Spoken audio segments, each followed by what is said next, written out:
Tempo reposto, senador Randolfo. Lhe agradeço. Doutor Wizard, temos notícia que Vossa Senhoria se vacinou nos Estados Unidos. Obviamente, Vossa Senhoria tem o direito constitucional ao silêncio, mas é inevitável fazer essa pergunta. Vossa Senhoria sabe informar com que vacina se vacinou, se vacinou e com que vacina?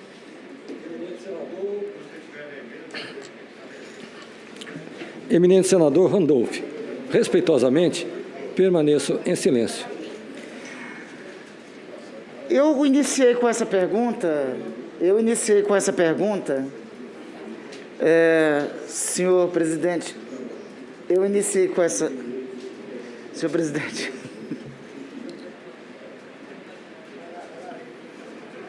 obrigado, senhor presidente. Eu inaugurei com essa pergunta, senhor presidente, iniciei com essa pergunta, porque um dos debates que tem sido trazido a essa comissão parlamentar de inquérito, desde o início, é sobre as vacinas. Eu quero reiterar o que já havia dito aqui várias vezes. Uma das nossas condenações à política do governo do presidente Jair Bolsonaro foi a omissão na aquisição de vacinas. As informações que temos é que o senhor Carlos Wizard se vacinou nos Estados Unidos com a vacina da Pfizer. Uma vacina que foi negada aos brasileiros durante todo o ano de 2020. Uma vacina que teve toda a leniência por parte do governo brasileiro de aquisição. E veja, eu até quero testemunhar, desde o ano passado, era dever de todos os agentes públicos, eu particularmente fiz isso, procurar todas as vacinas. Estive atrás da Coronavac, reuni com os representantes da Pfizer e da Janssen e mediamos uma reunião com o presidente do Senado que deu origem à Lei 14.125, depois das negligências do governo brasileiro. Só à luz dessa lei é que foi possível a aquisição das vacinas da Pfizer e da Janssen. Apoiamos a aquisição de vacinas por parte do consórcio do Nordeste, em especial da vacina Sputnik, na negociação direta com o Instituto Gamaleia. Até a Covaxin conversamos. O que nós não sabíamos da Covaxin é que era esse esquema com uma intermediária chamada Precisa, que nós estamos descobrindo no âmbito dessa comissão parlamentar de inquérito. Eu começo, senhor relator, falando sobre vacinas, porque, veja, um dos assuntos que vem, amanhã iremos continuar com o senhor Maximiano, mas que vem à luz nessa comissão parlamentar de inquérito. Eu falei ainda há pouco que nós aprovamos aqui no Senado a Lei 14.125, sob a resistência do governo. Eu lembro, quando reuni com o presidente Rodrigo Pacheco, junto com os executivos da Pfizer e da Janssen, e o presidente saiu da reunião dizendo: vou agora conversar com o ministro Pazuello para convencê-lo. Convencer a ele e convencer o governo. A tramitação da lei. Foi a fórceps que essa lei foi aprovada. O que hoje estamos sabendo são as razões que levavam a postergar determinadas vacinas, como da Pfizer e da Janssen, em benefício de outras. Agora, senhor relator, veja só que curioso. Nós aprovamos a Lei 14.125 aqui no Senado Federal, dia 24 de fevereiro. Uma semana depois, ela foi aprovada na Câmara dos Deputados. O presidente ainda demorou para sancionar essa lei. Nesta lei, já se dizia o seguinte: vacinação pelo Programa Nacional de Imunizações, com prioridade. E subsidiariamente, quando concluir o programa de imunizações, aí inicia a vacinação, aí tem a possibilidade dos agentes privados iniciarem a imunização. Deixa estar que 4 dias depois que o presidente Jair Bolsonaro sanciona a lei, somente no dia 10 de março, na Câmara dos Deputados apresenta um novo projeto de lei. Um projeto de lei que escancara a vacinação para os grupos privados. O PLS 948/2021. É esse projeto de lei, senhor Carlos Wizard, que aparece no primeiro vídeo que o senador Renan Calheiros apresenta aqui. Esse projeto de lei, que ficou conhecida como Lei Velho da Van, porque foi um dos que advogaram pela aprovação do projeto, junto com Vossa Senhoria, esse projeto de lei, que também ficou conhecido como Projeto Fura-Fila, foi aprovado na Câmara dos Deputados em prazo recorde. E só não foi aprovado por Senado porque teve a obstrução da oposição. Quando Vossa Senhoria diz...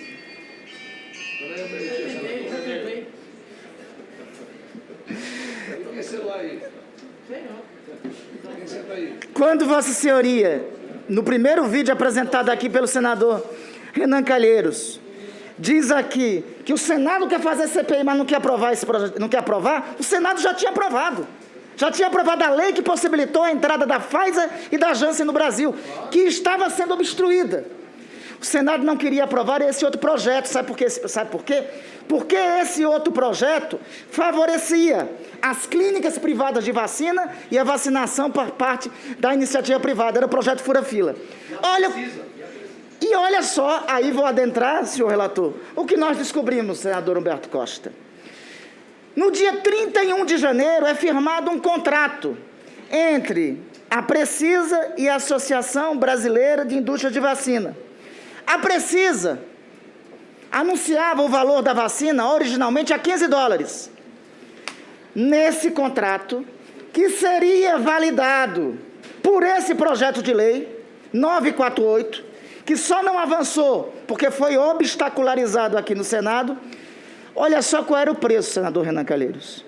$40,78. Então, a Precisa oferecia primeiro a $15, e nesse projeto, e neste contrato, do dia 31 de janeiro, validado pelo projeto de lei, que tinha sido aprovado na Câmara dos Deputados, e veio para o Senado logo em seguida, ao preço de R$40 para as clínicas privadas. De $40, perdão, para as clínicas privadas. Este, doutor Wizard, era um dos esclarecimentos que nós gostaríamos de ter por parte de Vossa Senhoria. É este projeto de lei que de fato parou aqui. Porque agora está claro como foi acertada a decisão. Repito, e o problema não é vacina. Vacina, eu particularmente, estou lutando por elas. Quando o presidente da República dizia que era para dar... Quando o presidente da República, me permita, Vossa Senhoria também, pelas notícias que são de conhecimento público, dizia que era para dar cloroquina para todo mundo. Desde setembro, a gente estava com o governador Dória, defendendo a Coronavac, logo em seguida defendendo a Pfizer, defendendo a Janssen, defendendo a Sputnik, até a Covaxin, que a gente veio a descobrir aqui, que é um esquema montado, um dos vários esquemas. Porque o que nós estamos descobrindo nessa comissão parlamentar de inquérito é um modus operandi tenebroso, um modus operandi das trevas. Corrupção, meu querido senador Eduardo Girão, é de fato um dos piores crimes, e concordo com Vossa Excelência nisso. Corrupção, quando 500 mil de brasileiros estão morrendo, aí não tem como nominar, presidente. Aí não tem como estabelecer uma denominação para isso. Subsidiariamente, senhor Wizard, eu queria entender algumas coisas. Veja, tem uma entrevista sua de 17 de março. O senhor declara o seguinte sobre o coronavírus: estamos em uma guerra, porém sem tiros, bombas e mísseis. E o senhor diz: além disso, acho que muitos em nosso país ainda não se deram conta da gravidade da situação, pois continuam indo a lugares com aglomerações, como festas, praias e até passeatas, como é o caso do presidente da República, que desaconselhou o povo a ir às ruas, mas foi ele próprio, na manifestação, abraçou e cumprimentou dezenas de pessoas. O senhor, no dia 17 de março, faz uma crítica, correta crítica, à conduta do senhor presidente da República. Em seguida, o senhor tem uma posição totalmente diametralmente oposta. Eu gostaria de saber o que aconteceu. O que aconteceu para tempos depois, e me permita, senhor relator Renan Calheiros, recapitular o vídeo que o senhor apresentou aí. Eu queria saber o que aconteceu para isso. no site do Ministério do Estado da Saúde, indica lá que teve 5 óbitos de Covid. De fato, teve 5 óbitos, mas sabe quem são os 5 óbitos? Aqueles que ficaram em casa, que não foram em busca do tratamento precoce. Então, Pode repetir? no site do Ministério do Estado da Saúde, indica lá que teve 5 óbitos de Covid. De fato, teve 5 óbitos, mas sabe quem são os 5 óbitos? Aqueles que ficaram em casa, que não foram em busca do tratamento precoce. Então, De novo. Senhor Wizard, essa sua declaração aqui, que nós repetimos aqui exaustivas vezes, e que consideramos chocante no dizer de todos, da maioria dos colegas senadores aqui, ela é complementada com a sua ação quando o senhor assumiu a Secretaria de Ciência e Tecnologia do Ministério da Saúde. Lá o senhor acusou todos os gestores de estarem inflacionando o número de mortos. Me desculpe, senhor Wizard, mas eu considero isso de um desrespeito atroz. Há hoje 500 mil de brasileiros que perderam a vida. Isso, ao mesmo tempo, explica um modus operandi. Não parece que foi à toa, senhor presidente e relator Renan Calheiros, que agora o presidente da República insiste nessa narrativa de tentar esconder os mortos, tentar esconder os nossos parentes, pais, mães, tios, tias, avós, avós, irmãos, primos, amigos que perdemos. Chega a ser de uma crueldade atroz, inominável. O paralelo disso na história humana é igualado a das piores atrocidades ocorridas. No meio de uma pandemia, ter ação deliberada para esconder os nossos mortos, já não basta a ausência deles, a lembrança de alguém que poderia estar convivendo conosco, poderia estar no nosso dia a dia. Se o mínimo tivesse ocorrido, as vacinas estivessem no tempo certo, se os brasileiros, senhor Wizard, tivessem se vacinado com a Pfizer que o senhor se vacinou em dezembro do ano passado, segundo dados, pelo menos 100 mil deles estariam vivos. É o irmão do senador Omar, é um primo meu, é um parente de qualquer um dos outros nossos colegas senadores, é o Major Olímpio. São esses, se a vacina que foi usada no seu braço, em dezembro tivesse no braço dos brasileiros, e poderia estar, e hoje nós sabemos porque não está. Tinha uma ação deliberada em prol das outras. Em prol das outras. Enquanto estávamos desesperados atrás de vacinas, de quaisquer vacinas, até imaginando que a Covaxin fosse uma vacina honesta, correta, era, na verdade, parte de um esquema, de um modus operandi montado. Senhor Wizard, o seu silêncio aqui fala muito. O seu silêncio é equivalente, mas seu silêncio acaba ofendendo o silêncio de mais de 500 mil de brasileiros que foram forçados ao silêncio eterno. O senhor citou aqui Isaías. Me permita restaurar a citação que o senhor fez. E faço isso. Senador Girão é espírita, senadora Elisiane é evangélica, eu sou católico, comecei minha trajetória, inclusive, formado na Igreja Católica, nas comunidades eclesiais de base, na Pastoral da Juventude. O anel de tucum que eu uso é por conta disso.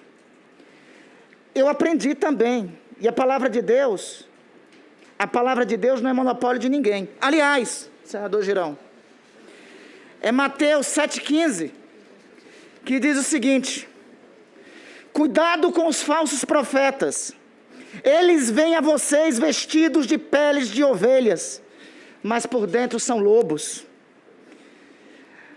Pode alguém colher uvas de um espinheiro, ou figos de ervas daninhas? Passagem de Mateus, citando a passagem de Cristo conosco. Senhor Wizard, o senhor citou aqui Isaías. Literalmente o seguinte: Não temais, porque eu sou contigo. Não te assombre, porque eu sou o teu Deus, e eu te fortaleço e te ajudo. E te sustento com a minha destra fiel. É importante, senhor Wizard, contextualizar qual é esse capítulo de Isaías e para que o profeta Isaías escrevia isso em nome do Senhor nosso Deus. Ele escrevia isso como uma homenagem, como uma mensagem de Deus de tranquilizar, de tranquilidade, de acalento aos hebreus que estavam no cativeiro da Babilônia. Ele escrevia isso e mais adiante, no trecho adiante de Isaías, ele escreve uma segunda parte. Não se afugentes com aqueles que roubam os órfãos e roubam as viúvas. É no mesmo Isaías que está isso. Eu uso o seu trecho de Isaías e advertindo também quem são os falsos profetas, porque eles são muito comuns nos tempos atuais. Eles apareceriam como é destacado no Antigo e no Novo Testamento. Eu uso Isaías para lembrar qual é o contexto de Isaías. O contexto de Isaías era de um povo que estava sendo roubado e escravizado pelos babilônicos. O contexto de Isaías era o contexto para resgatar a justiça, para dizer ao seu povo que a justiça de Deus, mais cedo ou mais tarde, chegaria e o seu povo seria libertado. Obrigado, senhor presidente.